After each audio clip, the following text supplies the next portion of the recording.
Once only spoken of in hushed tones, this idyllic right-hand point break exploded upon surfing's radar in 2006 with an event of lore won by the late, great Andy Irons.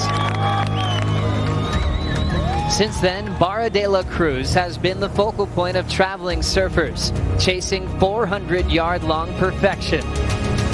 15 years later, the highest caliber of competition, the WSL Championship Tour, returns to Oaxaca for the Corona Open Mexico, presented by Quicksilver. With 2 events remaining on the Championship Tour, the chances are limited. Relegation to the Challengers Series is an ever-present threat to half the competitors. Gabriel Medina and Carissa Moore have secured their shot at the Rip Curl WSL Finals. Only 4 spots on each side remain in the fight for the WSL Final 5. This is the Corona Open Mexico, presented by Quicksilver.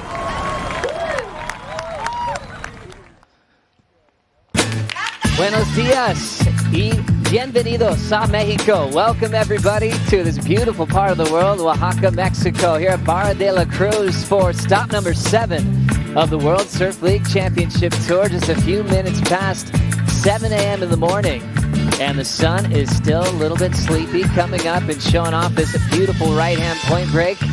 All the talk about the sand in the lead-up into this event has been incredible, and the warm-ups have been nothing short of that in the last few days for the world's best to compete at stop number 7, maybe the most anticipated event of the calendar on the World Surf League Championship Tour. Thanks for joining us. Mitchell Salazar joins me, Joe Turpel, in the booth for the morning show.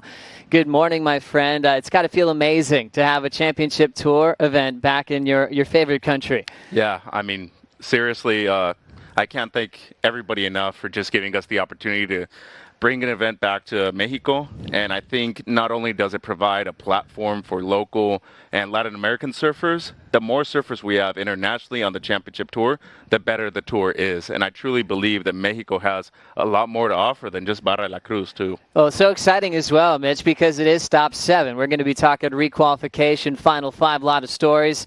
You were lucky enough to get your feet wet yesterday. Yeah. And that warm-up session, even though it was a little bit windy last night, it was pretty uncrowded. But the biggest statement was made by the Brazilian Storm. Most of them were out there still preparing for a big opening day. No doubt. And I think an important thing for them, especially in the penultimate event of the year, get that positioning in the top 22. Let's requalify. Those people that are looking for a spot on the WSL Final 5, go for it. You're a contender for the World Championship. But if you're outside, you need to requalify and be in the spot to make it to the 2022 season. That's so true, Mitch. Well, last time we hung out was at the Surf Ranch. That was back in June. We took a break for the Olympic Games. So let's get caught up on what's happened so far in 2021. To start here, it's almost like having your dessert before dinner. He wants backdoor, pulls in, the spit comes out, and so does John. Oh my gosh. Oh, that's Us finishing this event at Pipe is a pretty pivotal moment for women surfing. It's the fact that we're out there. That's what really matters. Welcome to the Rip Curl Newcastle Cup. Looking for the full route again. His signature move on the backhand. And here goes Carissa Moore. Takes to the sky. Wow. It's one of the best single maneuvers we've seen in women's competition. It feels so good to be standing number 1 at the end of this contest. It's time for the Rip Curl Narrabeen Classic. What? Taking any chances? He's going to have one of the best starts we've seen on tour. Caroline Marks finishes on top, her 3rd championship tour victory. Welcome to the Boost Mobile Margaret River Pro. He hasn't had that winning feeling in a little while. Plenty of spray as she hangs on to that one. Welcome to Rottnest Island. Fitzgibbons, now you're number 2 in the world. Gabriel Medina, what an amazing performance through this Australian leg of the tour. Welcome back to the Jeep Surf Ranch Pro. It is the Toledo show. It's coming down to one wave. And he goes down, and that is it. Felipe Toledo is the Jeep Surf Ranch Pro champion. Joanne Defay knows she's got to bring it. Snaps it quickly, and she does it. Joanne Defay picking up her first win of the season. I hope I can just stay in the top 5 and make things shake a little bit. What a year it's been. So many stories through the Australian leg. 4 events there. Domination maybe more felt on the men's side by Medina with a stranglehold on number 1. And women kind of sharing the love with different event winners all the way through the first 6 events of the season. Yeah, it was cool to see Sally get a win, at home in Australia. But, man, Gabe Medina is on a different level right now, Joe. And, he's at such a great level of consistency since 2014. His worst result on the rankings after we finished at Pipeline, 3rd. That's outstanding. 8 years in a row where the kid has not ended outside of the top 3 spots. Well, that top 3 is just dominated by Brazil. Those guys were all out there last night. Number 1 member clinched on both the men and women's side with Gabriel Medina and Carissa Moore as we try to fill in the remaining 4 spots as all roads lead to the Rip Curl WSL Finals at Lowers. Coming up next, the call for opening day.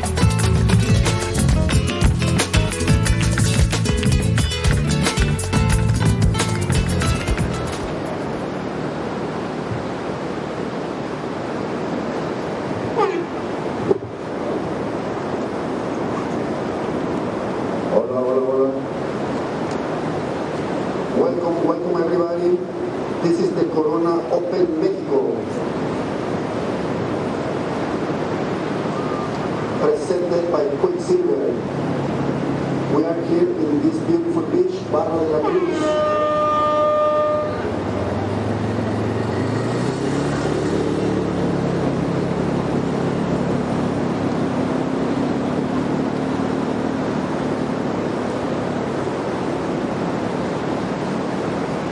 Ya tenemos ahí a los salvavidas listos.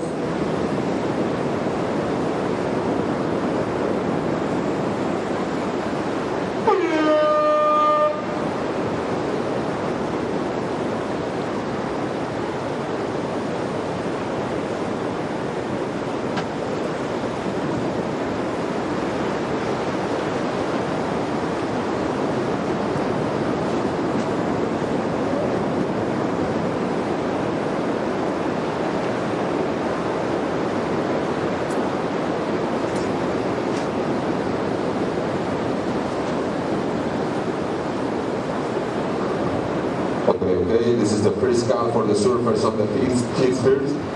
In a moment we will start. This is the pre-score. 735 stars with the first hit. Please. This is the pre-scout for the surfers of the first hit. In a moment we will start. This is the pre-scout.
Presented by Quicksilver. I'm here with head of competition, Jessie Miley-Dyer, to find out what's going on today. And that's your question, Jessie. What's going on today? Hi. We've got some pretty fun waves, and we're going to start. We're going to go for a 7:35 start, first round of the men, followed by the women. We'll leave the round 2s on hold for the moment, but I think if we get both of those round 1s in today, it's going to be, there's definitely swell. It's a bit bigger than yesterday. Had a pretty good free surf day for everyone, so yeah, I'm excited for what we get. I'm excited too. The first round of the day is we're going to start off with a great heat. Kanoe Igarashi, Kalohe Andino, Kelly Slater starting off for the men. But I want to talk to you about the women. This is going to be the first time we're going to see the women out here at Barra. What do you think about that? Oh, it's going to be great. I mean, I remember the event that we had all those years ago, and the women's tour was definitely really jealous. So everyone's really excited to be here. A couple of the women in the draw, definitely love a right-hand pull break. So this is a great event for the women too. I look forward to it, and I'm looking forward to getting the start, guys. It looks like day one of competition. It's on the Corona Open Mexico, presented by Quicksilver. That's right, Kaipo. Buenos dias. Thank you so much, Jesse Miley Dyer, as well, for that call on opening day. We love that. Getting a quick start to the event. And Kaipo dropped the big news. Kelly, Kanoa, Kalohe, kicking things off in the first heat of the day. It's a banger, Joe. And what a great way to start the event, too, right? Like, you have somebody that competed here 15 years ago, somebody who was 12 in Kalohe when the event ran, and then somebody in Kanoa who was even younger than that. Kanoa was only 9 years old when the event ran in 2006. So it's a great opportunity for not only Kelly to showcase that he's still looking to requalify, but Kanoa is number 6. And Kalohe needs a result here after being out for several events. Certainly a lot on the line in that first heat of the morning. But Jesse calling a quick contest on opening day, saying the waves are looking bigger than yesterday. Let's dive into the Surfline Forecast to see what we have for the entire waiting period of the Corona Open Mexico, presented by Quicksilver. Surfline, the official forecaster, saying that we'd be kicking off with these overlapping south-south-west swells and strongest through Wednesday into Thursday. Today, by the way, is Tuesday here in Mexico. Yeah, so what Barra wants, Joe, is more of an easterly swell, but anything that has more of a southerly direction compared to the west in it is great for here. So today we're starting, there we see the forecast, 7 a.m., which is right now 4 to 5 feet, and the period is great. But look at the period later on today. 4 to 5 feet, 18 seconds. That's great. It means there's a lot of time in between waves, and in between sets, everything's clean. But look at the next 2 days, Joe. 4 to 5 feet, 4 to 6 on Thursday. Period's good, but I like having just a straight south swell here from Barra de la Cruz. It means the waves are going to be right up against the rocks. Great to see that forecast, and also we always talk about the sand quality here at Barra de la Cruz. Word was the last couple of months it was looking solid, still hanging in there for us for this big event. Best surfers in the world all getting their warm-ups in because they know contest will be on here on opening day. Ryan Callanan preparing for a big contest day at stop 7 of the season. We'll be right back.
Yeah, you guys want to test that?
Check, 1, 2, 1, 2, check, check.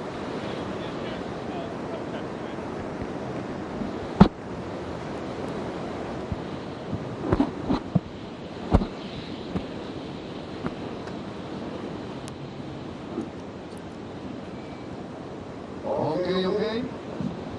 10 minutos. Empezamos. Please, everybody, take your last wave. 10 minutes to start. Take your last wave, please. All surfers, thank you very much. The contest is on here on opening day of the Corona Open Mexico, presented by Quicksilver. The birds are excited. Everyone's excited here in Oaxaca because the waves look so incredibly fun. Every time you see one of the best surfers in the world come in, they're smiling from ear to ear, amping up for maybe the most anticipated event on the calendar. Joe Turpel with Mitchell Salazar. Well, now it's time to put it on the line, Mitch. All you fantasy players out there, I'm going to put Mitch on the spot. Your power surfer is a very important pick on your fantasy team because that is awarded double points. Starting with the women, who's coming to mind? I like Stephanie Gilmore for this event. I think the similarities that this wave has to Snapper Rocks or Home Break, it suits her strength too. And I think this wave, it just makes everybody surf so much better. But for Stephanie, she's been so dominant at right-hand point breaks, especially those that barrel, just like this one at Karamas. We could be seeing that within the event window here at Barra La Cruz. And I do think that if she gets on a roll, this could be her event to win. I mean, hasn't won an event this year, so definitely overdue. Coming into stop number 7 of the season. Great pick there for the 7-time world champ. For me personally, Mitch, I'm going with the Olympic gold medalist, Carissa Moore, 4-time world champion, current world number 1. I feel like maybe for the first time in Carissa's career, she actually probably can look in the mirror and say that she is the best surfer in the world. As we always know, she's always had maybe just mental issues of confidence. She's kind of been her worst competitor at times. But now there's a different type of glow around the Hawaiian, and I could see Carissa Moore just running away with this event at Barra de la Cruz. Her balance of tube riding and progression, I don't think anyone can touch her. That's a great pick. And you called it right.